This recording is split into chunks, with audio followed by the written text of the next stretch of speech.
ka ba? Kotse ka ba? Ang Ingles ng kotse ay ka. Twinkle, twinkle, twinkle, twinkle. Twinkle, twinkle, jingle bells. Matibay ang pangkapag. Oslo ang papel. 1, 2, 3, 4, 5. Amos na pagkita aking banyo. Maraming, many, pinakamos. Planta ba damit? Many ripang gross. Ka ba? Kami ka ba? Kami ka ba? Pagdating sa pick-upan ko, walang sabi. Kutsi ka ba? Kutsi ka ba? Kutsi ka ba? Ang Ingles ng kotse ay ka.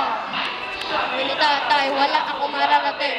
Sinagot ko, meron pang ice cream, ice cream, you scream, ice cream. Woo! Mga pitos ngayon na hindi develop pero ang person ko laging kami lang sabi, umulan